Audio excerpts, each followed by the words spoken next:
Son las 8:42 de la mañana. Estamos de vuelta aquí en No Hay Derecho. Antes de conversar con Juan Jiménez Mayor, que ya está en los estudios, solamente quiero confirmar lo que José Alejandro Godoy nos dijo hace un ratito, ¿no? A Pedro Cateriano ha mandado un Twitter hace tan solo unos minutos diciendo: gracias a Planeta Libros Uruguay por la edición uruguaya del caso García, que aparecerá este jueves en Montevideo. Bueno, basta con leer ese libro para saber quién es Alan García, la verdad. Juan Jiménez Mayor es abogado, ha estado bastante tiempo vinculado a los temas de justicia, lo ha trabajado mucho, siempre su posición, su punto de vista es interesante en ese tema. Ha sido presidente del Consejo de Ministros en la época del gobierno de Antumal, ha sido ministro de Justicia también y ha sido embajador de Perú en la OEA, lo que le da una condición particular para plantear un punto de vista interesante sobre el pedido que acaban de hacer algunos parlamentarios, entre ellos Cecilia Chacón y Mauricio Mulder, ante la Comisión Interamericana de Derechos Humanos, de la cual han despotricado toda la vida, pidiendo que se tenga en cuenta que ellos son parlamentarios, que su opinión no tiene que ser penalizada y que hay una criminalización, digamos, de la política contra el Congreso. Doctor Juan Jiménez Mayor, qué gusto saludarlo, buenos días. Buenos días, un placer. Más allá de que efectivamente cualquier ciudadano puede ir al sistema interamericano en la situación que considere están siendo afectados sus derechos fundamentales, esto que acaba de hacer Mauricio Mulder y Cecilia Chacón, ¿considera usted que tiene elementos atendibles desde el sistema para configurar un escenario de avasallamiento de la institucionalidad, sobre todo en el Congreso? Bueno, mira, yo he leído la nota que envían a la comisión. Primero, que es una nota muy escueta, son 3 párrafos. Lo único que dicen es que se está judicializando la política, no establecen en qué términos, ni cuáles son los hechos.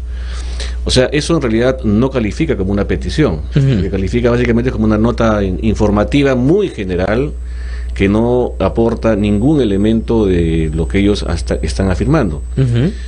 Lo segundo que me llama la atención es que son precisamente los fujimoristas y los miembros del partido aprista en el Congreso los que están, digamos, aliados en esta suerte de coalición contra las medidas que está haciendo el Poder Judicial y el Ministerio Público de Investigación, los que han salido al frente, digamos, y nuevamente unidos en una causa o anticausa, llamémosla así, porque es la causa contraria a lo que quiere el Perú, que es de una vez que se hagan investigaciones en serio y que efectivamente las personas que han cometido delitos de corrupción sean investigadas y sancionadas. Que es la línea, yo diría, en este momento de la Comisión Interamericana. La Comisión Interamericana y el Sistema Interamericano de Derechos Humanos en general, desde hace más o menos unos 3 o 4 años, ha iniciado un trabajo vinculado a tratar de encontrar parte de las causas de las violaciones de derechos humanos en este momento en la región.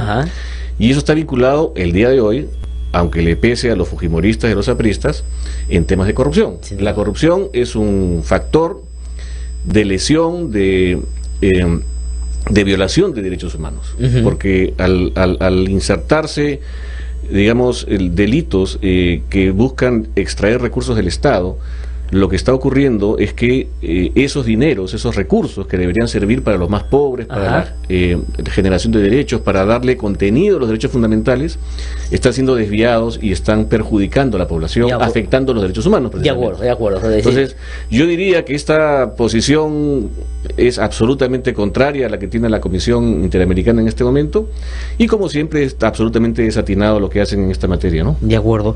Ahora, hace un ratito conversaba con José Alejandro Godoy, que es abogado y es analista también, y él hace una anotación bien interesante que va de la mano con este argumento que usted acaba de mencionar, pero que apunta a un asunto un poquito más terrenal, de salvataje personal de estos congresistas. Cuando dice en esa comunicación que efectivamente no hace una petición concreta, sino es una expresión de preocupación simplemente, dice, se destaca que conforme a ellos dicen que los parlamentarios que firman no expresan su rechazo a la intención de criminalizar la política por parte del Ministerio Público del Poder Judicial. Dicen, dicho pronunciamiento político, o sea, el que adjuntan, se destaca que conforme a nuestra Constitución Política del Perú, en el artículo 93, los congresistas representan a la nación. y ponen en negritas, no están sujetos a mandato imperativo ni a interpelación, no son responsables ante autoridad ni órgano jurisdiccional alguno por las opiniones y votos que emiten en el ejercicio de sus funciones. Entonces, ¿qué cosa es lo que dice él? Y me parece que con razón. En realidad lo que están es buscando curarse en salud, para decirlo en términos coloquiales, y esto se trata de los congresistas que en el Parlamento favorecieron a Odebrecht con sus votos, por un lado, y por otros que ya Marcelo Odebrecht y el propio Barata han dicho que ellos financiaron campaña de algunos parlamentarios. Entonces daría la impresión que lo que están haciendo es, oye, no me vayan a querer después llevar a acusar por el voto que hice a favor de Odebrecht, porque es mi libre saber y entender y no tiene que ver con un favorecimiento. Parecería que es un asunto más de esa naturaleza. Sí, es probable, ¿no? Es clarísimo que lo que están buscando estos sectores es impunidad. Y como tú has señalado, no van a gastar ningún recurso en lograr ese objetivo, aun cuando estén planteando esto ante la institución o digamos, el estamento que ellos siempre han criticado, sí. Inclusive no solamente el fujimorismo, que es una cosa, digamos, sistemática de pedir permanentemente que el Perú se retire del sistema interamericano, sino del propio partido aprista. El presidente Alan García, durante su mandato, durante su último gobierno, presentó como una de sus banderas de campaña la pena de muerte. La pena de muerte. ¿No? Lo que implicaba evidentemente que el Perú se retire del sistema. Ajá. Obviamente eso no ocurrió, pero ahí está la intención, ¿verdad? De además, siendo una persona con formación jurídica, que ha sido ya presidente, que debería que debió haber mantenido en ese momento una posición mucho más estadista, cayó en el populismo penal, digamos, ¿no? un asunto que era inconducente, es decir, no era posible que se hiciera. Así es. Pero sí generó o habilitó un escenario bastante hostil contra el sistema interamericano a propósito de... Correcto, y esas cosas llegaron al sistema. Sí. La comisión manifestó una preocupación sobre estas declaraciones y esta posición del gobierno peruano. Estamos hablando del alto gobierno, la máxima decisión del país. Entonces, yo creo que ahí efectivamente habría que ver, ¿no? Porque yo me acuerdo que el congresista Fujimori en ese momento señaló, cuando estaban con estas divergencias internas, a algunos parlamentarios de su partido que habían recibido aportes de Odebrecht. Sí. Y directamente señaló a la congresista Lourdes Alcorta, que desde entonces desapareció de los medios, ya no habla, ya no se le escucha, ¿no? Entonces habría que saber quienes realmente y directamente recibieron fondos de campaña de Odebrecht por parte del Congreso, o sea, candidatos al Congreso. Correcto. Que repito, hay un señalamiento concreto de un congresista fujimorista a otro congresista fujimorista. Sí, no, y en el marco de lo que digo, ya en su colaboración con el sistema de justicia, han dicho Marcelo Odebrecht que se produjo. Lo que él ha dicho es que él tiene conocimiento de que también se apoyaron a candidatos al Congreso de la República. Correcto. Que lo diga Barata. Y Barata lo que ha dicho, entre otras cosas, es que las consorciadas fueron a su vez las que contribuyeron con esa cosa que él ya no veía. Pero que hay una línea de investigación que me imagino estos congresistas ya han identificado, está en curso, o ya los han citado, y empiezan a sacar el argumento o tienen pues sus topos, porque eso es lo que ha dicho el abogado del expresidente Alan García, que tienen informantes dentro del Ministerio Público que les avisa todo lo que está ocurriendo, ¿no? Pues, supuestamente, pues, claro, acá dijeron que tenían información de que lo iban a establecer una elección preliminar. Pero parece que le dieron el dato mal, ¿no? Ahora, pero curioso que un expresidente tome una decisión de esa naturaleza, no solo en términos personales, que ya es una cosa que llama mucho la atención, sino por lo que genera para el país y el compromiso y el problema y la atención en que nos han metido, que por un rumor tome una decisión de esa naturaleza. Realmente eso debería ser valorado. Y ahí voy al tema del indulto, ¿no? ¿Qué cosa cree que va a pasar? El indulto, perdón, el asilo. Pero casi es lo mismo, ¿no es cierto? Sí, pues. El asilo. ¿Y qué cosa es lo que debe hacer el sistema interamericano ahí por sus propias características? ¿Qué cosa debe hacer la OEA? La OEA en los últimos tiempos, el señor Almagro ha estado muy a la cabeza de lo que pasa, luchando contra lo que pasa en Venezuela, y hay algunos que se han demorado inclusive catalogar a Venezuela como dictadura, y Uruguay nos podría poner esa etiqueta solo porque el señor Tabarera que se le ocurre que su amigo está en una situación de apremio. Entonces, ¿cómo ve ese tema? Bien, qué interesante tu pregunta. Primero hay que decir una cosa, la OEA es el organismo internacional más cercano, digamos, en la región para verificar las situaciones de la democracia en los países. Entonces, cuando existen problemas de la democracia en algún país, la OEA es la entidad que primero va a saltar y a la que primero hay que recurrir, ¿no es cierto?, para tratar de levantar estos escenarios nefastos, negativos. Sí. Lo que pasa acá es que frente a la imputación de que en el Perú se vive una dictadura, que en el Perú se están violando los derechos, que en el Perú el sistema de justicia está politizado, está controlado por el gobierno, sí. El gobierno está haciendo una persecución a sus opositores, que es lo que se ha señalado, digamos, en foros internacionales, básicamente en Uruguay, por parte de la defensa del señor Alan García, inclusive acá, sí. Cuando los peruanos estamos atónitos viendo esos argumentos absurdos. Sí. No hay ningún registro en la OEA sí. de estos hechos. O sea, si acá hay una dictadura, como se afirma, nadie ha hecho un cuestionamiento político al interior de la organización, sí. no ha ido ninguna delegación de víctimas de la dictadura peruana en la OEA. No ha habido, por supuesto, y por ende, ningún pronunciamiento de la OEA ni declaración de la OEA de preocupación de lo que esté pasando en el Perú. Hay que recordar que cuando se dieron los sucesos de la vacancia presidencial, la primera inclusive en diciembre del año 2017, cuando comenzó a discutirse en el Congreso la vacancia presidencial, y el presidente Kuczynski fue al Congreso, en fin... Sí.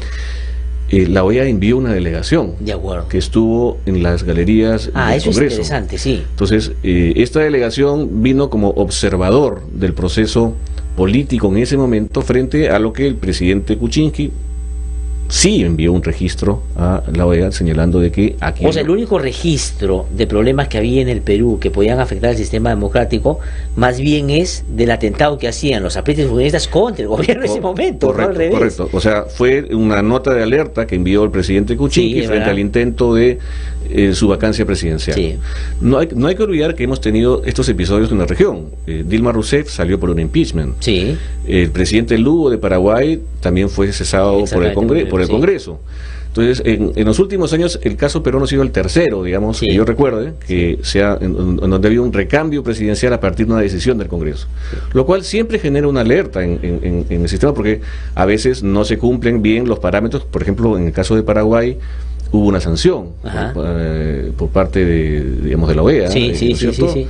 Inclusive Mercosur, fue suspendido Mercosur. Sí, tomaron algunas medidas. Tuvo consecuencias. Claro. En el caso de Brasil, también el tema se discutió a nivel de la OEA. En el caso de Perú, no. En el caso de Perú, el recambio que se realizó fue un recambio natural, no generó ninguna reacción por parte de la OEA, más bien el saludo protocolar que siempre hace la organización a un nuevo presidente electo o a un nuevo presidente que asume, ¿verdad? Sí. Que fue lo que ocurrió con el caso de Vizcarra.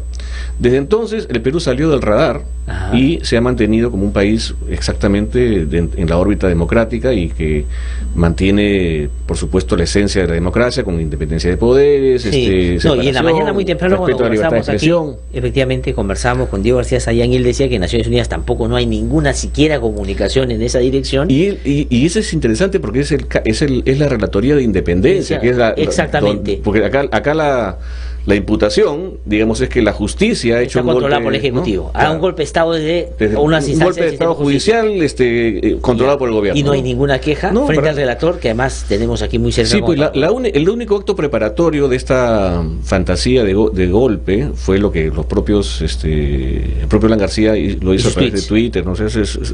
Realmente es un mundo irreal que ha querido sorprender, y creo que lo que está haciendo, tratando de sorprender al gobierno uruguayo de esta situación, y yo ya espero que a estas alturas del partido, con varias declaraciones además y pronunciamientos importantes, ¿no? Yo quiero destacar en esto también el pronunciamiento, por ejemplo, de Transparencia Internacional. Sí, se pronunció. Conversamos con el presidente el otro día aquí, Segil ha hecho un pronunciamiento muy claro sobre el tema de que no se puede apañar la impunidad. Wola se ha pronunciado, ¿verdad? También. Bueno, en el caso nuestro, los obispos, en fin, yo creo que van a continuar los pronunciamientos en los próximos días de entidades importantes contra la impunidad, porque el problema no es un problema político, es un problema de impunidad. Tiene razón entonces el presidente de la República cuando ayer en Chile dice no hay que confundir la lucha contra la corrupción con persecución política. Es decir, resume bien lo que está pasando en el Perú, con sus problemas, porque también hay asuntos que son cuestionables en la actuación de los jueces y fiscales. Correcto. No. Se acaba de corregir una en relación al expresidente Humala o Nadine Heredia, que le incautaron una casa, y a mí me pareció bien proporcionado en lo que lo hicieron, pero se lo han devuelto ayer.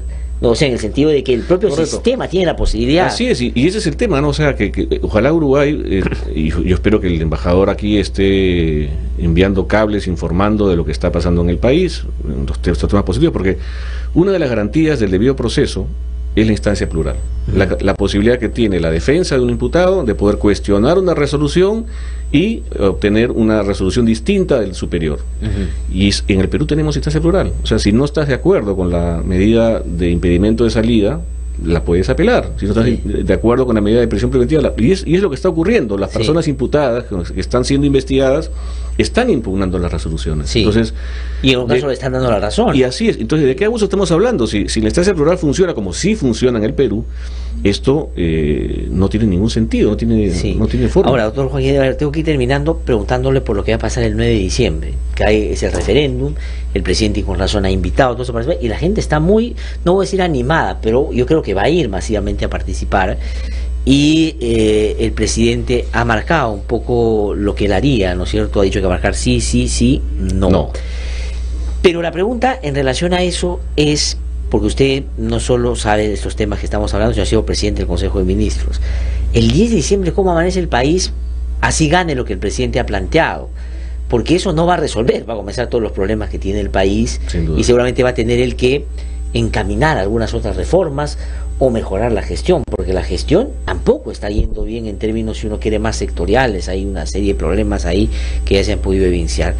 ¿Cuál es la perspectiva del gobierno en términos ya después, por referéndum, digamos? ¿Cómo lo ve? Bueno, yo creo que ciertamente el Perú tiene una serie de desafíos en materia de crecimiento, de inversión, de empleo que se está cayendo, pero creo que finalmente la gente está asumiendo esta pequeña crisis, digamos, como una oportunidad que tiene el país de tratar de arreglar problemas que se vienen arrastrando hace muchos años, ¿no? Y esta reforma del Congreso, esta reforma, digamos, de plantear que exista un Congreso distinto al que tenemos el día de hoy, es una aspiración que hace muchos años tienen los peruanos. Y creo que los peruanos estamos en este momento,